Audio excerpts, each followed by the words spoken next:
అందరికీ నమస్కారం. ఇటీవల తెలంగాణ రాష్ట్రంలో వరంగల్ వేదికగా బీఆర్ఎస్ పార్టీ రజతోత్సవ సభ జరిగింది. ఈ సభ ఎంతో అంగు ఆర్భాటాలతో 16 నెలల నుంచి బయటికి రాని కేసీఆర్ ఈ రజతోత్సవ వేడుకలు బయటకు వచ్చారు. ఈ రజతోత్సవ వేడుకల్లోనే కొన్ని అపశృతులు జరిగినాయి అనేది మనం ఈ సందర్భంగా తెలియపరుస్తాం. అపశృతులు అంటే ఏంటి అనుకోవచ్చు మీరంతా. బీఆర్ఎస్ పార్టీలో మొదటి నుండి కేసీఆర్కి కుడి భుజంలాగా పనిచేసిన హరీష్ రావుని పక్కన పెట్టి ఆలోచన కనపడతా ఉందనేది మనకు తెలుస్తున్న సమాచారం. ఎందుకు హరీష్ రావుని పక్కన పెడుతున్నారు అంటే, రజతోత్సవ ఫ్లెక్సీల్లో కూడా హరీష్ రావు ఫోటో కనపడకుండా చేశారనేది కార్యకర్తల ఘోష. ఇది హరీష్ రావు వర్గం తాలూకా కార్యకర్తల ఘోష. అయితే ఇందులో నిజాలు ఎంత ఉన్నాయని పక్కన పెడితే కార్యకర్తలు చర్చించుకున్న దాన్ని బట్టి మనం ఈ వీడియోలో చెప్తా ఉన్నాం. హరీష్ రావుని రాబోయే ఎలక్షన్లో సిద్దిపేట నుంచి కూడా బయటికి పంపించి వేరే నియోజకవర్గానికి పంపించి అక్కడ కవిత పోటీ చేయాలనే ఆలోచన కూడా చేస్తున్నట్టుగా మనకున్న సమాచారం. అంటే సిద్దిపేట అనేది కేసీఆర్ కాన్స్టిట్యున్సీ.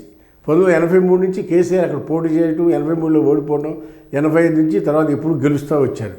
అలాంటి పరిస్థితులు ఆ నియోజకవర్గం అయితే నాకు సేఫ్ సైడ్ ఉంటుందని కవిత, కేటీఆర్ ఇద్దరు భావించి హరీష్ రావుని వేరే నియోజకవర్గం పంపించి ఆ నియోజకవర్గంలో కవిత నుంచోబెట్టాలని ప్లాన్ చేస్తున్నట్టుగా మనకు సమాచారం. పొమ్మనకుండా పొగబెట్టే ప్రక్రియ జరుగుతుంది హరీష్ రావు గారి పరిస్థితి చూస్తే.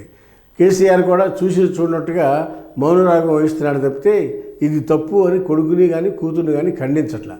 హరీష్ రావు వాస్తవానికి చెప్పాలంటే ఇవాళ తెలంగాణ రాష్ట్ర సాధనలో కేసీఆర్ పాత్ర ఎంత ఉందో తన తర్వాత పాత్ర హరీష్ రావు అని చెప్పొచ్చు. కేసీఆర్ ఆలోచన మేరకు వ్యూహాలు రచించడంలో కానీ, ఆయన రచించిన వ్యూహాన్ని అమలుపరచడంలో కానీ చేదోడు ఓదోడుగా, మేనమామకు చేదోడు ఓదోడుగా ఉండి టీఆర్ఎస్ పార్టీ అభివృద్ధికి హరీష్ రావు ఎంతో పనిచేశాడనేది ఈ సందర్భంగా తెలియపరుస్తున్నా. అంతేకాకుండా ఏ సమస్య వచ్చినా పార్టీలో కానీ గడిచిన 10 ఏళ్లలో ప్రభుత్వంలో కానీ ఒక ట్రబుల్ షూటర్గా హరీష్ రావుకి పేరు ఉంది. చక్కటి వాగ్దాటి, చక్కటి విషయాన్ని అవగాహన చేసుకునే అంత సమర్థవంత నాయకత్వ ప్రతిభ కలిగిన వ్యక్తి. అలాంటి ట్రబుల్ షూటర్గా పేరుంది హరీష్ రావు గారికి. అలాంటి ట్రబుల్ షూటర్ హరీష్ రావుని బీఆర్ఎస్ పార్టీ నుంచి పంపించేస్తే ఇక తన అన్నా చెల్లెలికి తిరుగుండదనేది ఒక ఆలోచనగా, ఒక కుట్రగా మనకు తెలుస్తూ ఉంది. అయితే ఈ కుట్రలో భాగంగా హరీష్ రావుని పొమ్మనకుండా పొగబెడితే హరీష్ రావు అంతటికి హరీష్ రావే సొంతంగా పార్టీ పెట్టుకోవటమా, లేకపోతే బీజేపీ పార్టీలో చేరటమా, అలా ఈ చర్యల ద్వారానే చేయాలనే ఆలోచనగా అన్న చెల్లి వ్యూహం రచించడంగా తెలుస్తుంది. దానికి తండ్రి మౌనంగా ఉండటం కూడా మౌనం అర్ధాంగీకారం అన్నారు. అది కూడా హరీష్ రావుకి అనుమానంగా ఉందనేది హరీష్ రావు ఫాలోయర్స్ చెప్పుకుంటా అంటే మనకు అందుతున్న సమాచారం. దీని మీద కరెక్టమైన ఆధారాలు ఏమి లేవు.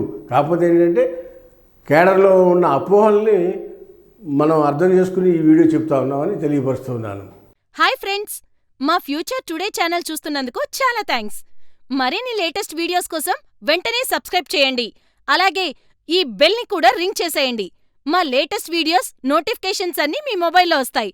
మా వీడియోస్ మీకు నచ్చితే లైక్ చేయండి, షేర్ చేయండి, నచ్చకపోతే కామెంట్ చేయండి.